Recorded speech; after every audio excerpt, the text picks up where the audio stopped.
kipindi cha kutafsiri ndoto. Kwa hiyo unaweza andika ndoto yako.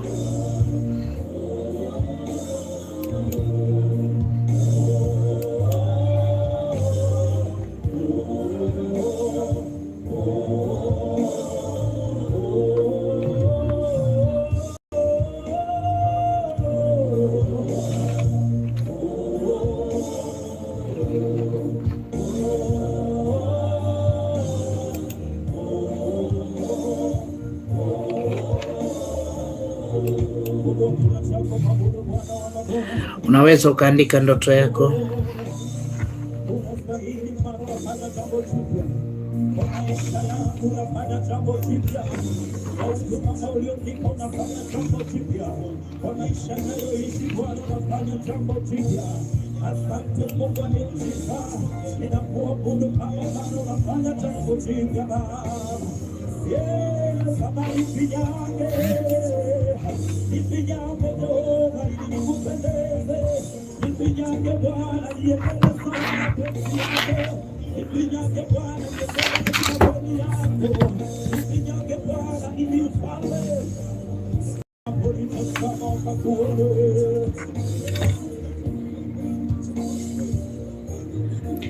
Irene, shalom. Stella,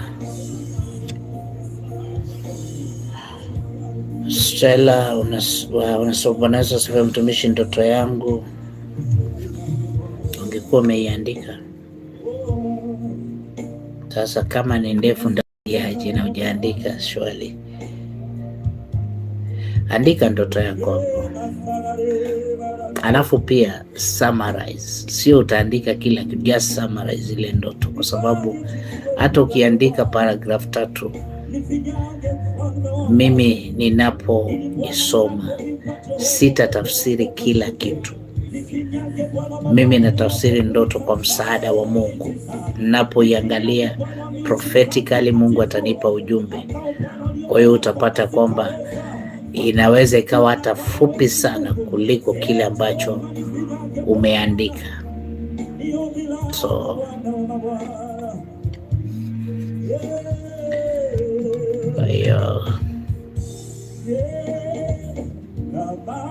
just summarize, na mahali ambapo unaona sijaguzia utaiandika tena, itakusaidia. Ellen Mwenda, barikiwe sana, karibu. Ellen, Bwana anakubariki, Bwana anakuinua. Hongera sana, karibu kwenye ulimwengu wa baraka, Ellen Mwenda.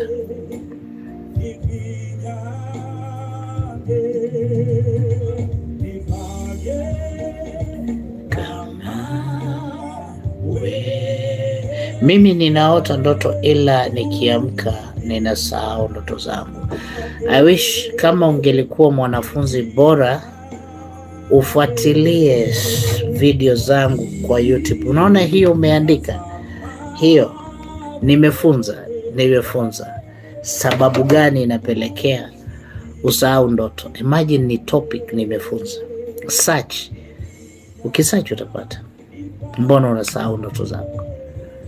Bora unapo search mwisho andika jina langu, itakuletea. Nimefunza vitu vingi. Okay, but ningetaka ufuatilie. I wish kijana wangu angelikuwa hapa, ningemwambia nitafutie alafu IP hapo ili uweze kuona. But mojawapo ya kile kinachokupelekea usahau ndoto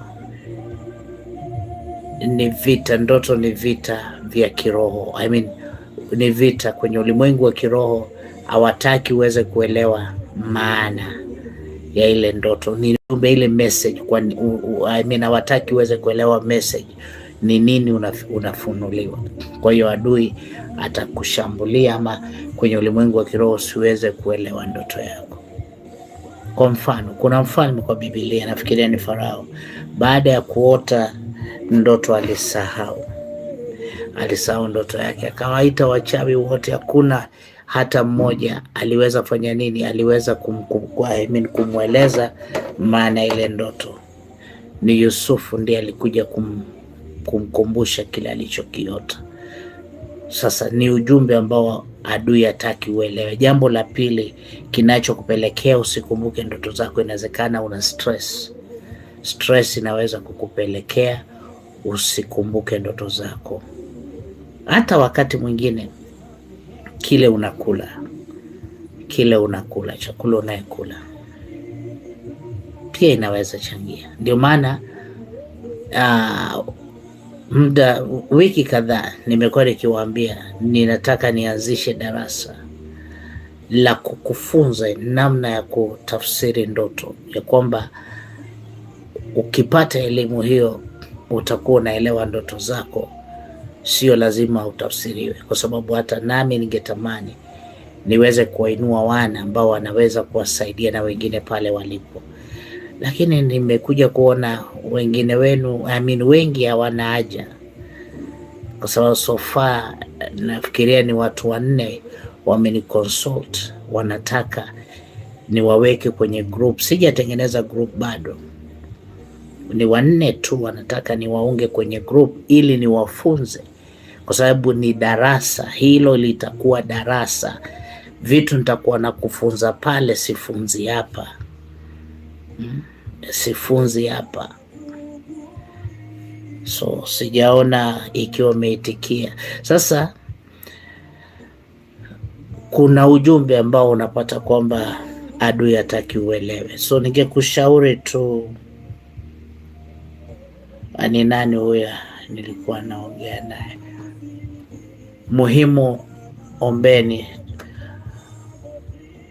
Mungu akusaidie. Ukiangalia kwenye video yangu mpaka nimefunza namna unapaswa kufanya ili usisahau ndoto zako. Ukirudi kwenye video hizo utaweza kupata hiyo elimu na Mungu atakusaidia. Ila na kuombea kwa jina la Yesu Kristo, hiyo nguvu za giza kwenye ulimwengu ama kwenye anga yako ya kukuzuilia na kukufanya usahau ndoto, ninazikomesha muda huu kwa jina la Yesu Kristo, na kutamkia ya kwamba anga yako ikawe shwari. Dream hijackers hawataiba ndoto zako tena, kwa jina la Yesu nimeomba, amen. Pia ujue ndoto zako zaweza kuibiwa. Ndoto zinaweza kuibiwa, wanaiba ndoto pia, wanabadilisha ndoto pia. Kama hujajua ndoto yako ni maisha yako, unaona maisha unaishi sasa hivi ni maisha ulishaoneshwa kwa ndoto, miaka kadhaa imepita. So kile unachoishi, maisha unaishi hapa ni matokeo ya ndoto ambazo ulishawahi kuziota. Ndoto unazoota sasa ni maisha yako ya kesho. Sasa inategemea unafanyaje. Naomba tukaweze kulike. Na nipeni moyo. Nimechoka. Unaponiona hivi nimechoka, mwili umechoka, lakini nimefanya tu. Ni upendo. Hata kuniona muda huu niko hapa nasema naye ni upendo. Mwili wangu umechoka vibaya, lakini nimekuja kwa sababu ni wiki kadhaa sijakuja hewani. So nitie moyo, tu like tu ili tuwafikie wengine. Tusipo like basi na mimi nitawasaidia hawa tu, hata wenda nisimalize then nipumzike. Support channel na mimi nikusaidie. Na pia unaweza ukatuma sadaka yako. Acheni Irene, kama upo naomba niandikie namba ya sadaka hapo.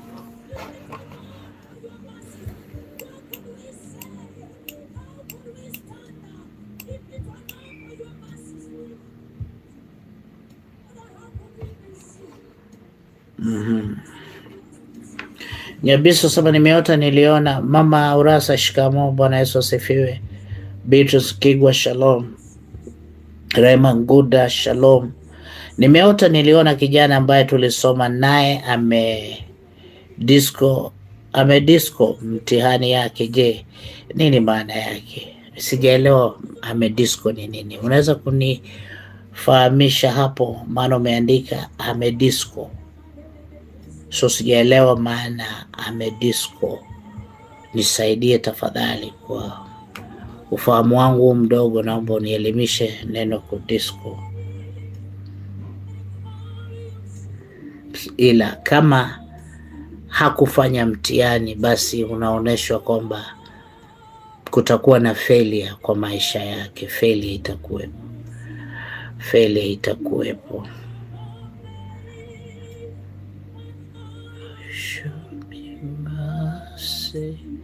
Namba ya sadaka ndio hiyo.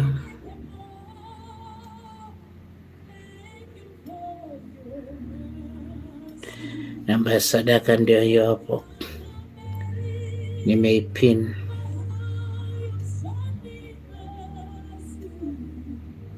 Nimeota namsaidia mama mzee kutengeneza samaki, nikawasha moto ili akaange au samaki.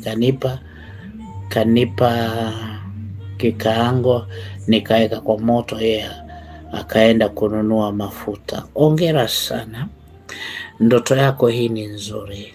Nitakuja kufunza kuhusu samaki, ila kwa wakati huu nitafunza ndoto ya samaki, mapishi aina tofauti ya samaki. Sawa. Kwa hiyo kama ni samaki wa kuokwa motoni, hii ya deep fry, samaki wa kuchemsha inamaanisha nini?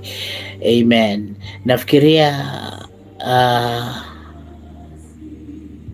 Irene nimemweleza, nimetumia neno kama kufanya mtihani ni roho ya failure. So huyo maisha yake atafail maishani, unaoneshwa ni failure, hawezi akafaulu.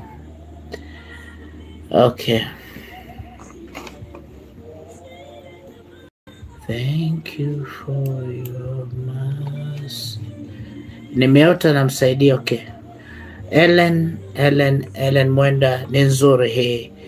Ni nzuri, inakuzungumzia kuhusu mafanikio, inakuzungumzia kuhusu uvumilivu ama maandalizi. Unakumbuka Ellen Mwenda, nimeanza nikikwambia kwamba unabarikiwa. Nimeanza nikikwambia kuhusu baraka. Kwa hiyo inakuzungumzia kuhusu mafanikio. Kwa hiyo kuna mtu mtashirikiana naye, atakupa mashauri. Huyu bibi utakuja kutana naye na maisha yako yatabadilika. Mimi nimekuwa nikiota mara kwa mara. Nipo shule ya sekondari niliyosoma. Kuota umerudi shuleni, shule ambayo uliwahi soma, wakati mwingine unazungumziwa ni roho ya failure, stagnation na disappointment kwa maisha. Ila pia majuzi nimepewa ufunuo, wakati mwingine unazungumziwa kuhusu maturity, yani ukomavu. Unaambiwa kwamba umefika mahali ambapo umekomaa, kuna ukomavu, unahitaji kusahau mambo fulani ya kule nyuma, jinsi ulivyokuwa unafanya mambo, ujuzi uliokuwa nao sahau. Itikia, peana room kwa ajili ya mabadiliko ambayo yanakuja pale mbele.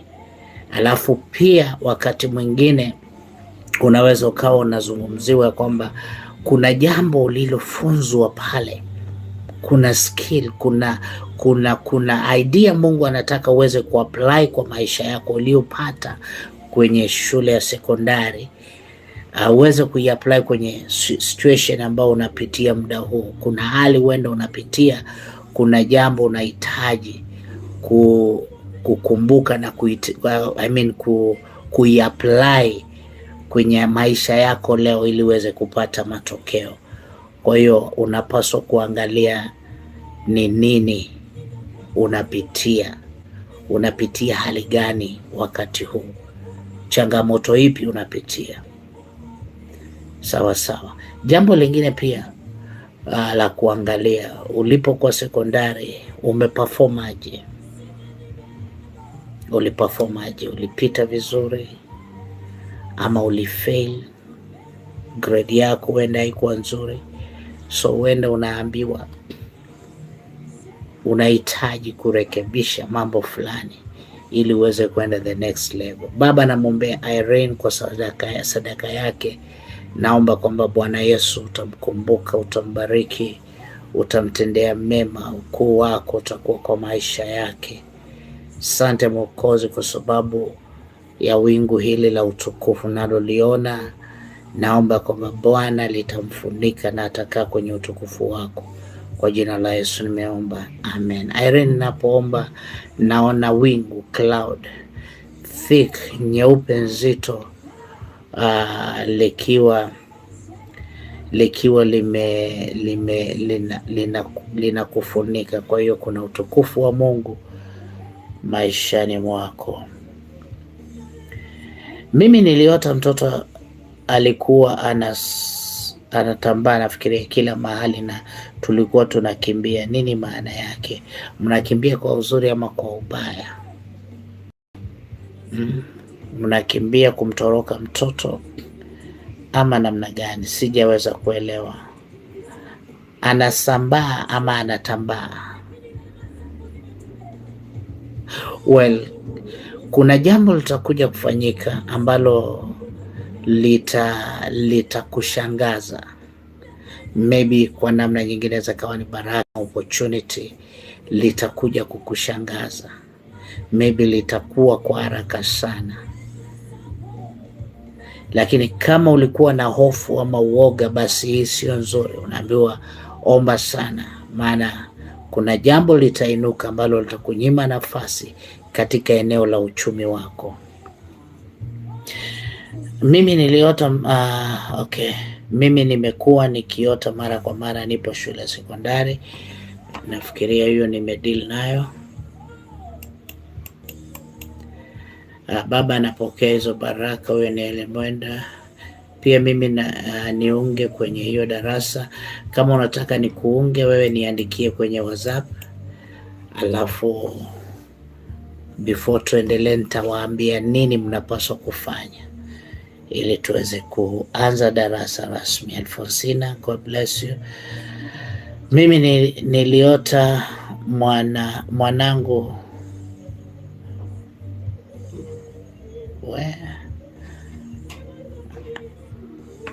hiyo yako akimekuwa ngumu kusoma, hakuna space. Mimi nimekuwa nikiota mara kwa mara nipo shule. Nimetafsiri hiyo ndoto,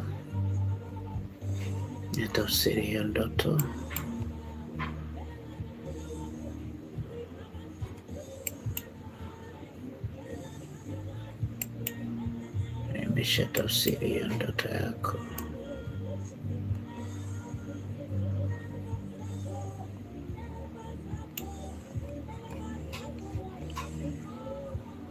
Okay, kuna mtu alinipa hela shilingi 200 na 500, ila pia alikuwa na noti. Sasa pia kuna watu wengine wakawa wanagombania, ila na mimi nilipata nikazifunga kwenye nguo. Alafu tena yule mtu aliyenipa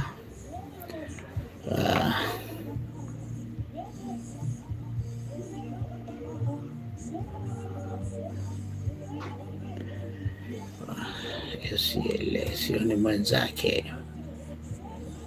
Asante Alfonsina, nashukuru. Asante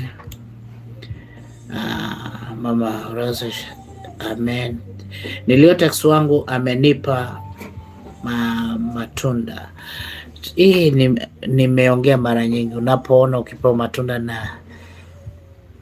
matunda na mtu ambaye maybe amekuwa kwenye mahusiano ama ni mchumba wako, inakuonyesha kwamba ni the right person. Kwa hiyo kama alikupa matunda, basi kuna uwezekano mkubwa mkarudiana, ila inategemea ni tunda ipi, ni matunda gani.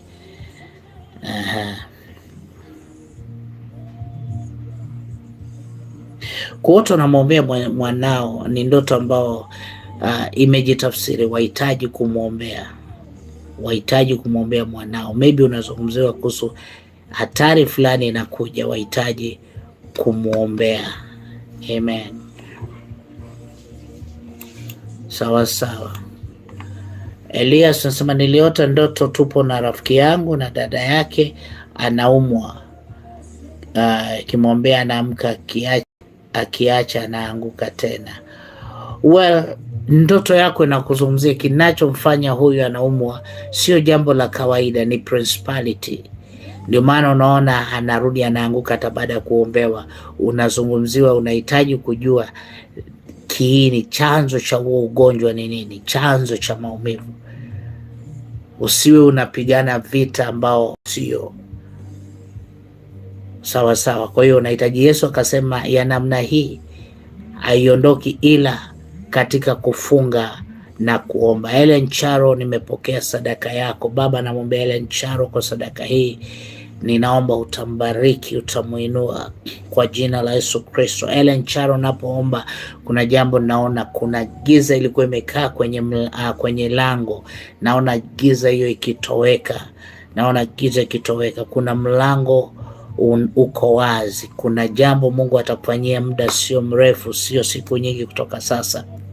Itakapofanyika utakumbuka siku hii kwa jina la Yesu Kristo. Baba, asante pia kwa mama Urasa kwa sadaka yake, namtamkia baraka. Asante Mwokozi. Mama, ninaona ukiwa umeketishwa kwenye kiti, kuna kiti naona umeketishwa na mavazi yako yakiwa yamebadilika. Namuuliza Bwana ni nini kinaendelea. Bwana ananiambia amekuketisha kwenye nafasi yako ya mafanikio na amekuvika vazi la mafanikio. Hongera sana, ni majira yako mama. Hallelujah. Thank you Lord Jesus. Ni majira yako ya mafanikio, ni majira ya kufanikiwa.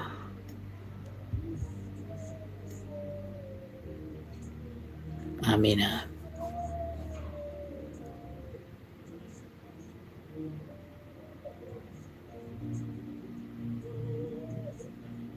Nami utaniunga kwenye group, niandikie kwenye WhatsApp, niandikie tu kwenye WhatsApp.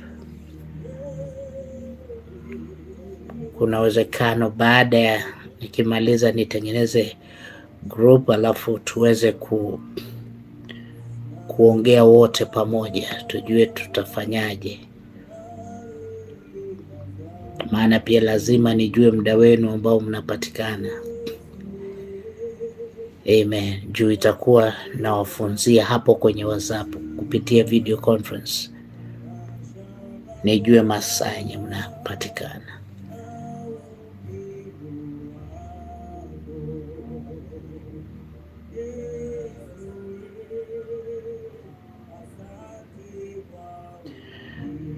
Niliota naona kijana wa kiume ambaye nilisoma naye amefeli mtihani yake na akaachishwa chuo. Je, nini maana yake?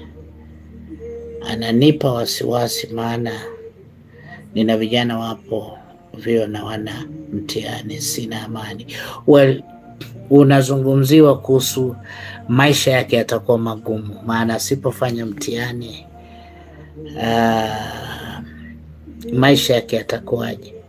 Ila pia inawezekana unazungumziwa kuhusu wanao, waombee kama ulivyosema. Una vijana ambao wako kwenye vyuo vikuu, unahitaji kuwaombea sana, ili adui asije kaingia, adui asije kainuka akawaharibia masomo kipindi cha mwisho. Unaambiwa waombee wasije wakapitia yule umeona imemfanyikia. Kwa hiyo unazungumziwa kwenye njia ya mafumbo. Shalom Stephanie. Ndoto ya kuota upo skuli na rais huko unafanya pare, rais yupo pembeni yet na kuna mtu pembeni wanaongea.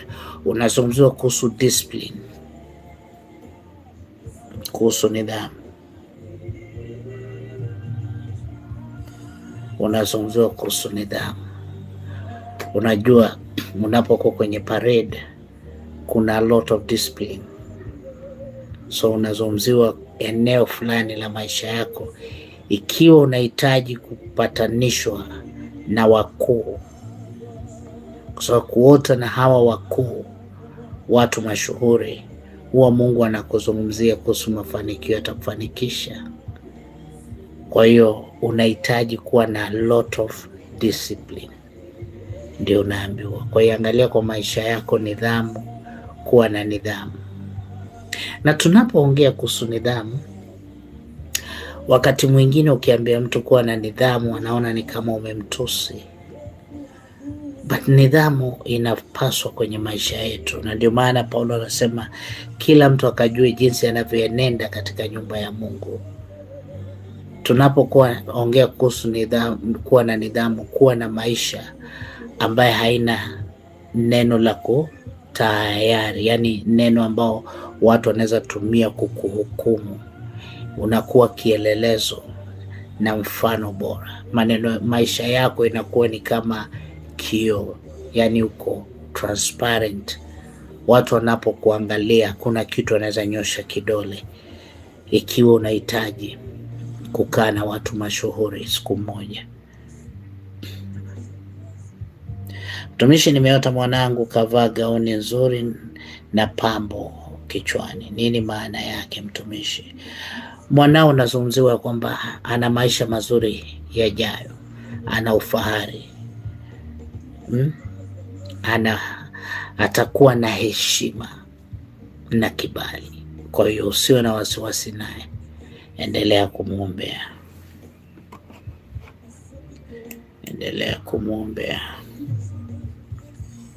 Mtumishi wa Mungu, nimeota na kapeti ya green ikiwa imetandikwa katika shamba, na nikarudi kaota na kapeti ya white ikiwa katikati kwa nyumba. Nafikiria ndoto yako ni nzuri, ndoto yako ni nzuri.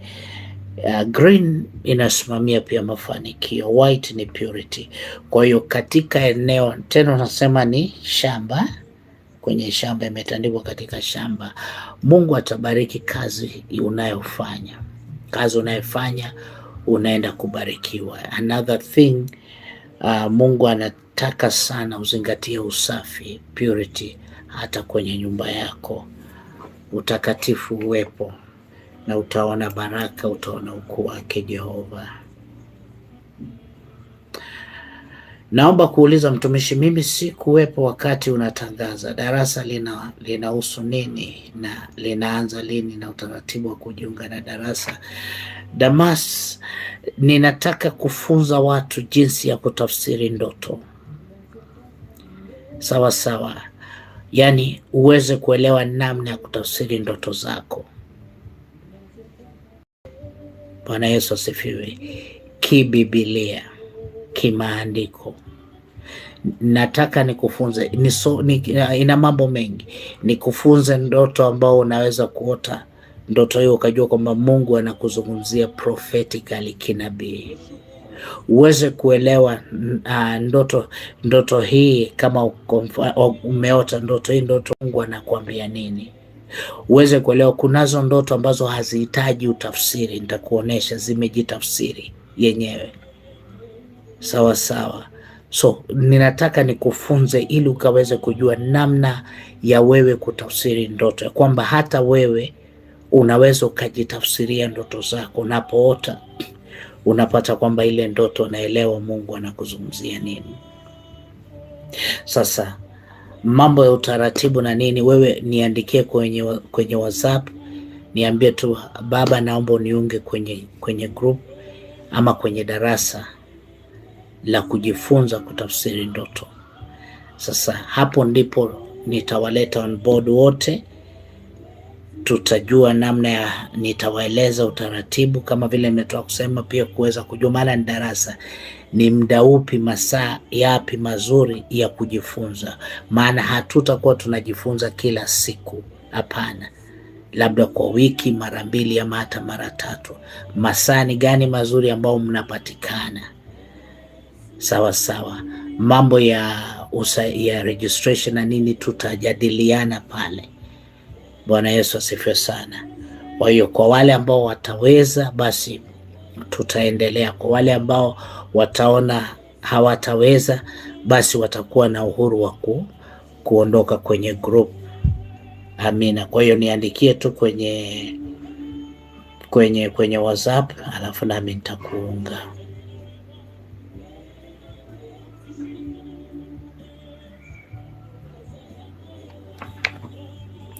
Yesu tu.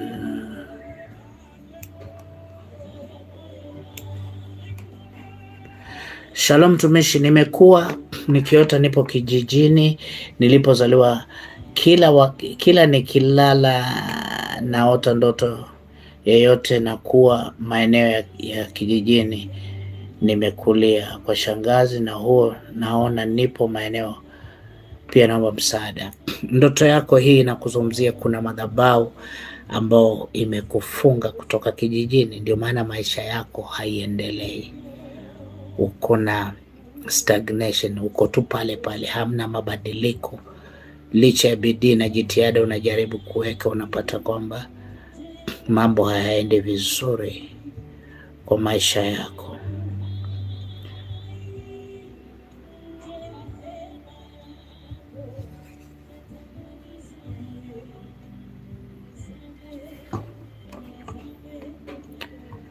Mimi nimeota tafsiri na ndugu zangu, ila mimi gali ikaniasha na mtoto pia baba. Ndoto ya kuchota maji kwenye kisima. Ndoto ya kuchota maji kwenye kisima inaashiria baraka, ikiwa yale maji yalikuwa masafi, ni baraka. Kuona umeachwa na gari, basi hii ni roho ya stagnation, ni kuonesha kwamba majira yamekupita. Adui anataka kucheleweshe usifike kwa baraka zako. Irene Milao, nimepokea sadaka yako Baba, na kushukuru kwa ajili ya Irene Milao kwa utiifu wake. Asante Bwana kwa sababu lolote ambalo Bwana umewahi niambia nimweleze huwa anafanya. Ninamwombea baraka. Naomba kwamba Yesu, mkono huu ambao amenyosha kutoa sadaka yake, huo mkono ukapokee 30%, 60% na 100 kwa jina la Yesu. Amen. Mungu akubariki kwa sadaka yako Irene Milao, na kwa utiifu wako kwa Roho Mtakatifu.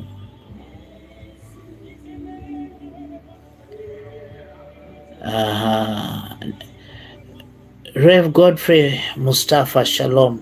Naomba uniandikie kwenye WhatsApp, nitakuad.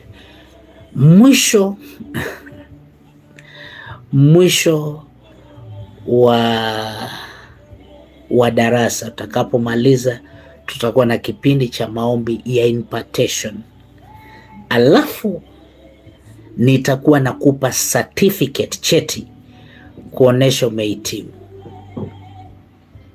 Na Mungu akitujalia, maana mtakuwa watafsiri wa ndoto, tutakuwa hata wakati mwingine ninakuad, unakuwa live kama mimi, ninakupa ndoto fulani, tafsiri hiyo ndoto, na itakuwa vizuri, tutakuwa hewani. Saa ingine nakwambia fulani, tafsiri hii ndoto, unatafsiri. Naomba Mungu ifike hapo ya kwamba naweza kuwa na wana ambao watakuwa wamepokea neema hii ya kwamba mahali ulipo. Unajua tuliamini tu waganga ndio wanatafsiri ndoto, masheki, imamu. Wale ambao mmekuwa mkifuatilia kutoka hapo nyuma, mmeona Waislamu kutoka Zanzibar, wengine wanasema wanaomba niwe sheikh.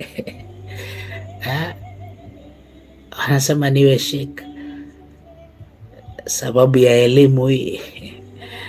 Nashukuru Mungu, kuna mpendo, sitaki kumtaja jina, amekuwa mara mingi ananiandikia ndoto kuhusu mchumba wake, ni Muislamu, mchumba wake nini mtalaka, amekuwa akitumia neno mtalaka. Nadikaa namwambia, ninamtabiria, namtafsiria ndoto zake kuhusu ndoa yake.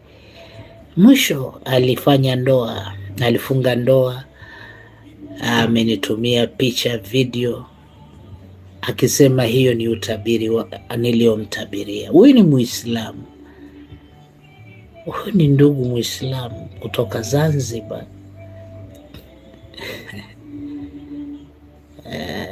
Nashukuru Mungu, yani Watanzania, Waislamu wanasaidika kwa haraka sana.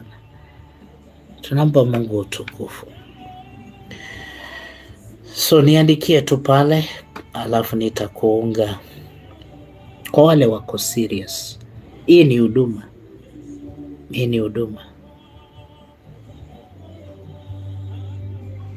Yes. Alafu wapi huyo mwingine? Mama Uraso anasema haleluya, utukufu kwa Mungu, asante. Niliota nikilala na Anyoike na mwanamke. Hii yako ni mbaya, kataa roho ya perversion, spirit of perversion, ya kwamba adui anataka kukutumikisha kinyume na maumbile, ukafika hali ukajikuta unakuwa na tamaa, na wanawake kama wewe. Nakemea hiyo roho kuachilie, isikuingie kwa jina la Yesu Kristo Nazareti. Amen. Ni ndoto ambayo nakutahadharisha.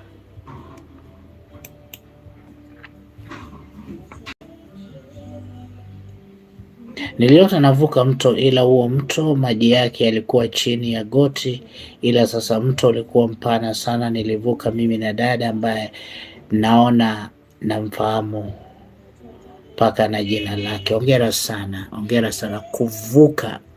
Umeshinda changamoto. Kuna changamoto unayepitia, unaambiwa usiogope, maana yale maji hayana kina. Unaona yamefika kwenye magoti, kwa hiyo ile changamoto haina uzito wote. Unavuka, na unapovuka kuna mtu utakuja kumsaidia, ama naye anapitia hali kama wewe, then utakuja kuona Mungu anawasaidia pamoja. Kwa hiyo ni ndoto nzuri, inaashiria ushindi. Amina. Niliota bwana wangu akiwa mke na mtoto. Nikaambia huyo mke asiwekelee bwana wangu mtoto. Sijakuelewa, hebu angalia urekebishe. Stella unasema niliota napewa hela 200, 500, alafu yule mama nikaona yupo hospitali, alafu kuna mtu anamwagia unga, mwisho anachoma mdomo, akaarisha paka pamoja na manyama yametapakaa chini. Well, number one, kuona una pesa namba 200 na 500, hii ni ishara kwamba Mungu anaenda kukubariki kifedha. Unaenda kubarikiwa kifedha, but kuna nguvu za giza ambayo ina surround mtu fulani, kama unamfahamu, kama vile unavyoona, ama pia ni wewe unazungumziwa. Kuwa makini sana ya kwamba hela zako zitatumika sana hospitalini. Kuwa mwangalifu sana. Pesa utapata, lakini zitaenda hospitalini, na kile kitakacho kupelekea hospitalini wewe ama mtu fulani wa familia unayemfahamu ni nguvu za uchawi. Kwa hiyo unahitaji kuomba ili hizi maroho zikashindwe, zikavunjike kwa jina la Yesu Kristo.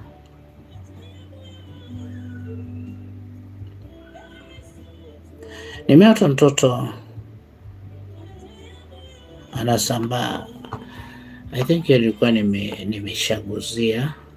Shalom, nimeota nyumbani kuna msiba, niko na kaka yangu na gari la maiti imefika, tumefunua. Well, sitaki kuendelea. Mary Melius, kataro ya kifo nyumbani, kata spirit of death. Please, Rehema Magunda, wewe niandikie kwenye WhatsApp, tutajadiliana sote tafadhali. Wale unataka kujoin group hiyo ama darasa la kujifunza kutafsiri ndoto, wasiliana nami kwenye WhatsApp. Siwezi kupeana hapa details. Mimi nataka watu ambao wako serious pale kwa WhatsApp, sote kwa jumla tuweze, hata ninapokupa maybe registration fees, nisikie maoni yenu na niende na kile ambacho pia mtakuwa nyinyi mnaona kwamba mnaweza. So alafu tujue ni lini, masaa ni yapi mazuri ya kujifunza. Na unapojifunza lazima uwe na mahali pa kuandika maana darasa. Niliota nimepewa pete na mtu, tulikuwa ndogo kwake, ilikuwa ndogo kwake, ilinitoshea kwa kidole.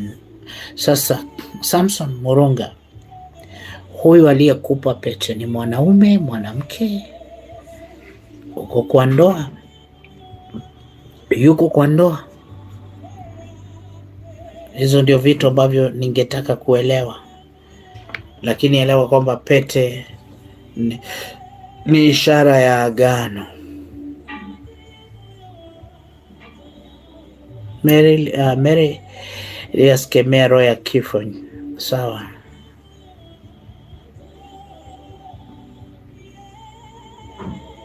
Niliota okay. Pia juzi nimeota navuka mto. Nilitia kwenye makazi, nyumba ndogo tulilala na mwanangu wa kike. Jiko la mchina iliwashwa, kisha moto ukalipuka ukashika kwenye bati, tukatoka kwenye ile nyumba. Please, ndoto yako inakuashiria ndio mmevuka mto, lakini adui bado atataka kukukosesha amani. Kile adui anapigana naye ni mafanikio yako, anataka akushushe. Kwa hiyo kemea hiyo roho. Amina. Niliota mzee wangu akisherekea mshahara wake na mtoto wa watoto wa majirani, akiwagawia pesa wakikunywa, but wangu hakuwa okay. Unahitaji kuomba Mungu, maana unaonyeshwa kwamba amefungwa. Kuna kifungo kwa maisha yake. Ajali watu wa nje, lakini watu wa ndani asiwajali. Hiyo ndio kile unazungumziwa. Ajali watu wa nje. Maybe kuna vitu umekuwa ukijiuliza kwa nini hii inafanyika naye, mbona hivi? Mungu anakuonesha kuna kifungo, ndio maana anawashughulikia watu wa nje, anasahau familia yake. Nimeota kaburi, na hiyo kaburi kuna mwembe umepandwa juu. Nini maana yake? Kaburi ni roho ya mauti. Mwembe umepandwa. Mwembe ni mafanikio. Basi sasa unazungumzia mafanikio yako iko kwenye ama imefungwa na roho ya mauti.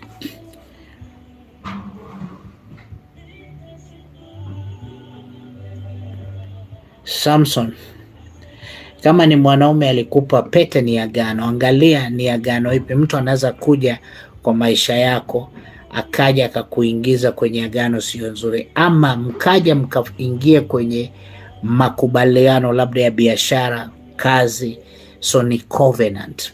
Pete ni covenant, ni ishara ya agano. Kwa hiyo maybe unazungumziwa kuna mtu mtakuja kuingia kwenye agano la kibiashara, kikazi. Amen. Ikiwa ulikuwa na amani, unaona hiyo pete imekutoshea. Niliomba kibali cha kwenda nyumbani, nikaonyeshwa njia tu ya nyumbani. Unaambiwa mambo yako shwari, ni wakati wako wa kusonga. Niliota nimepanda ngamia mkubwa, ila tupo kwenye kibwawa cha maji. Ngamia anajitahidi kutoka kwenye kibwawa cha maji, lakini kuna mnyama mwingine nje ya kibwawa yupo kama farasi, anatusukumia tena maji. Ngamia ni ishara ya utajiri na mali, alafu pia miaka mingi na uvumilivu. Sawa. Kwa hiyo hii inakuzungumzia una miaka mingi, baraka zako zitadumu. Lakini sasa Angalia adui wa nje. Kuna adui ambaye anajifanya anaweza kukuletea shida, na ni mtu ambaye maybe unamjua. Angalia sana. Kuona maji yanatoka kwenye bomba ni ishara ya baraka. Hata hiyo iko kwa video zangu. Mungu wetu awabariki. Baba, naombea wanao baraka, naomba kwa ajili ya ndoto zao, nimeweza kuwatafsiria, na watamkia baraka, na watamkia ushindi. Ndoto za mauti, ndoto za failure, ndoto zozote za kuleta matatizo na kuchanganyikiwa, na zikemea, hazitatimia, ila wape wanao namna na neema ya kuondoka kwa haya matatizo. Kwa jina la Yesu nimeomba, amina. Mungu wetu awabariki. Mwisho, kuota unafanya mapenzi na jirani yangu, mke wa mtu, mara nyingi zaidi. Nini maana yake? Ni hatari, ni roho ya kukufanya usifaulu, ni roho ya kukufanya uishi maisha ya umaskini na kutokuendelea. Hii ni mbaya. Shalom.